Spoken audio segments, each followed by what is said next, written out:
Nyarlathotep, the Winding Gate. During the early generations of civilization, a child of the Egyptian god Sekhmet was born.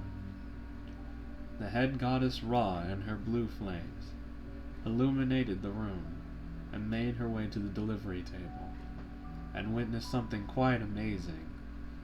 The other side of the room was engulfed in shadow, something she had never seen in her presence past obvious shadows, not even Lord Perifnot.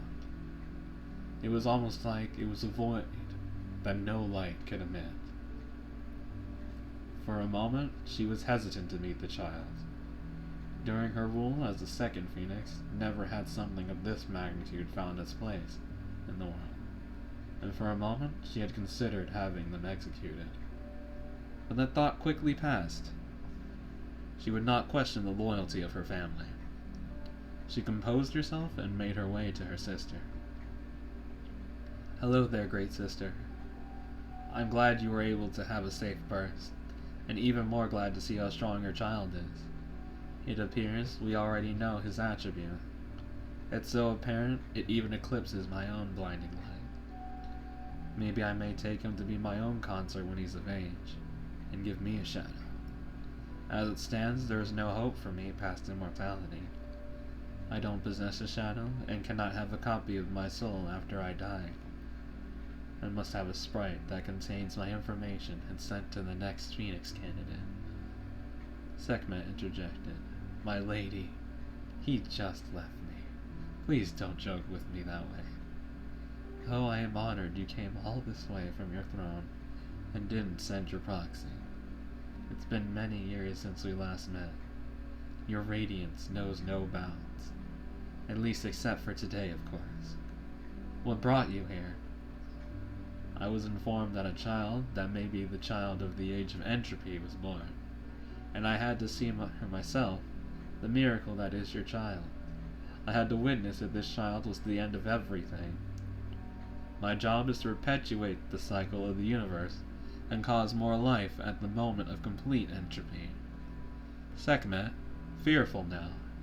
Does that mean you're here to—" Before she could finish that sentence, Ra calmed her down. "Do not be fearful. I'm not a cruel leader, despite how powerful I am. I do not wish harm to a mere child, which is why I proposed that notion at the start of this. I truly meant what I said. If possible, I'd take him as my consort when he comes of the age. The attribute of shadow is on par with mine, especially when his is so strong. I've been trying to eat away at his shadow for a while now, and it's impossible. Can you believe me, putting effort to eliminate just a mere shadow from an infant, and I gain no ground? This universe is expanding, and the void between the stars will be his domain, like an encompassing embroidery ring connecting the worlds together. It is my wish that he may prosper and fulfill this deed." Sekhmet, hearing this, felt a mix of emotions. She was elated for her child to have a life, and was no longer afraid of the early termination. Although she was conflicted, would that be the life her child wanted? Surely, she could set up her child for greatness, and what parent wouldn't? But would it be what he chooses? By this point, Sekhmet would have gone through many wars, devouring the blood of her enemies, fighting battle after battle, fighting nothing but regrets, and upon devouring them, could only offer death in its place, knowing there would be many more. Is this what her child would face? She became the goddess of war to stop all war, but soon found that to be a futile notion. There will always be conflict, and in her wisdom decided to implement a small conflict in order to show her sister's ambition. "I am deeply grateful, my sister, and I would be honored if you were to name him, although I have one condition. I will raise him to become a great man, but I wish you to respect his wishes if he chooses not to be the emissary of shadow. While on your throne, I acknowledge you to be a benevolent ruler. Down here in this world of man, I've fought non-stop, and others do not see us this way. Conflict is rampant between the races, and while I see this daily, I still consider you in the right. It is why I want him to choose you, and not be forced into a life that is not his own. Ra, with a small tinge of annoyance, understood her notion. She knew the importance of being chosen. She knew all too well. She was the second phoenix to be chosen, and when it happened, her choices were no longer her own. Her shadow was taken away, and chosen to be a vessel to shape the universe. She wouldn't want that either for this child. She retorted. Sometimes you really make me mad, and not because of what you say. It's because no matter how bright I shine, and no matter how much information I take in, you'll still find a way to dwarf my logic. You have truly become wise in your travels. I will uphold this bargain. Allow me to hold him, and tell him his prophecy, and give him his name. The infant was given over to her, and as she touched him, a torrent of information was flooded into her. She saw the young boy grown, and had become a great man, but it appears that when looking at him, he stared back at her, and he said, I wish I could have done more. And now that you're gone, I swear I'll take responsibilities for the actions of here today. The different races gathered around him, to the elves, the dragons, the Dagon, and humans alike, simultaneously bowing down around him. With this, she was slowly pulled away from her vision. Back in the delivery room, shadow-like tendrils wrapping around her, and causing quite the commotion. The royal guards tried to get their queen, yet she held up her hand, and the guards stopped. But something was different. Another revelation, one that was very apparent. Her bright glow had disappeared. She had turned to see something she hadn't seen in a millennia. Her own shadow was down at her feet. Her own guards were apprehensive, but she assured them that she was in no pain. It was as if the tendrils were a gentle embrace, and for the first time in a very long time, she broke down in tears. She was incredibly happy. Many others who had never seen this, they regarded as the phoenix, as beautiful in a whole different manner now, and no longer could blinding light hide the maiden's stature. Her hair, a blue hue, adorned with garments befitting its queen. Nyarlathotep, the Winding Key. That will be his name. His other title will be the Crawling Chaos, or he will unite all the other races, where I have failed. In my vision, I saw him surrounded, and every race bound down to his presence. The eyes of fate have foreseen his destiny, yet I do not believe you enjoy the notion of destiny, dear sister. I will make sure he is given free reins to his own life. You will have no ill will from me. She omitted the words he said to not cause a panic. Those words would stick with her, but in her wisdom knew that those who feared destiny would become slave to it. Hundreds of years taught her that she would not fear the end, and from seeing her own shadow, knew the world hadn't truly abandoned her, and there would be hope even for one such as herself. One who before today had never assumed she herself could be saved.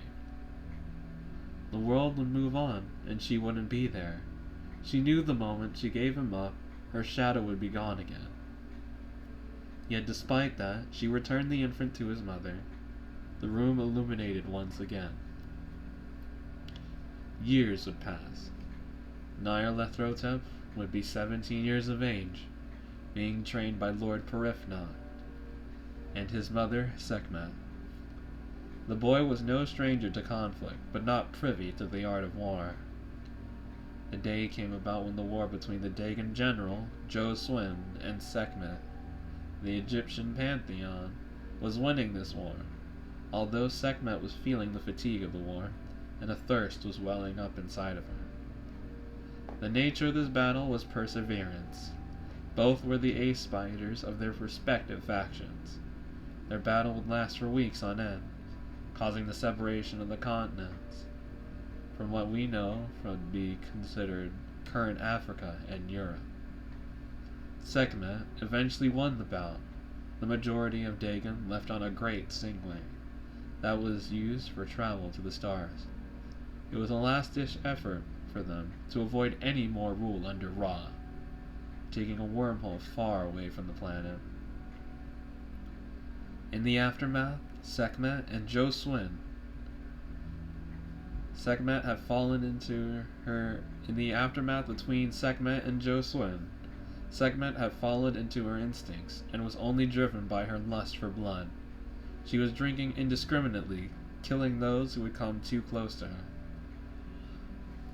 Ra, now seeing this, had to give the other. The one she knew she had to do, but desperately didn't want to. She called for Anubis, the only one who could possibly remedy this situation.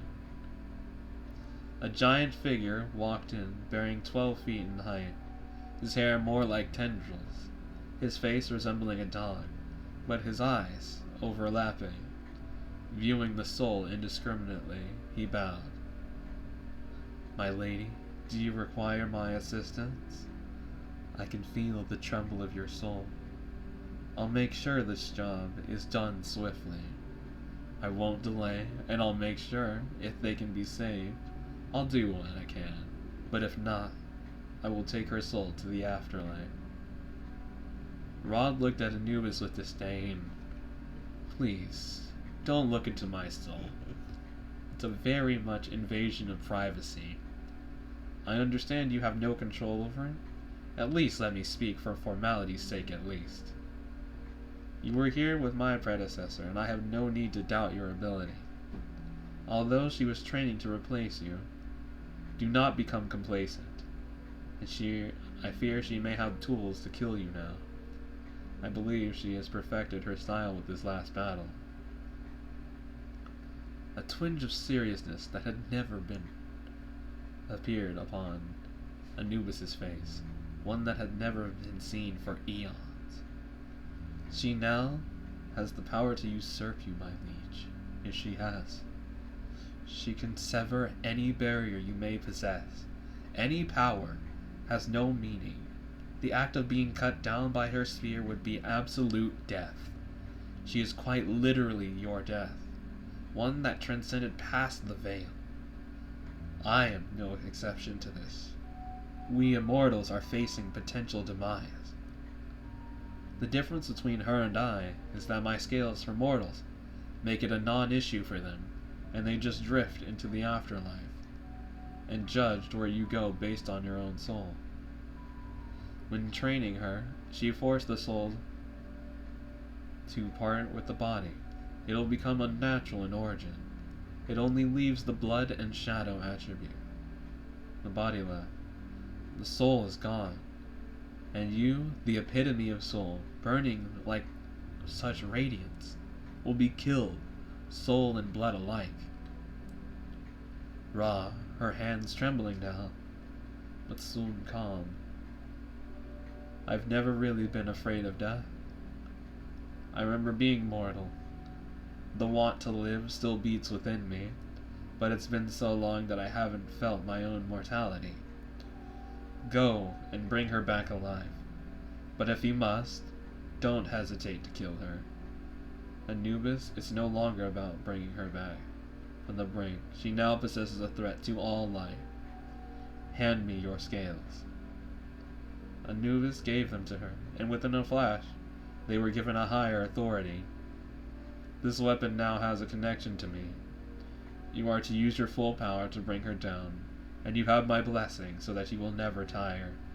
Use as much energy as you need." Anubis, slightly agitated, "I do not see what you see in that woman. She wasn't made like us, and as I can see now, she has become a monster." A flare ignited the whole room. Ra spoke. "You forget. It's not the darkness we should fear. It's what in the darkness you should fear. And between that darkness, there is only me. I let her in here. I allowed her to live. All life spreads through me. What you should fear is me. If you fall, I will enter myself. I called for you because I believed you could save her, not kill her. If that were the case, I would do it in a moment, overloading her connection to this plane. Now go.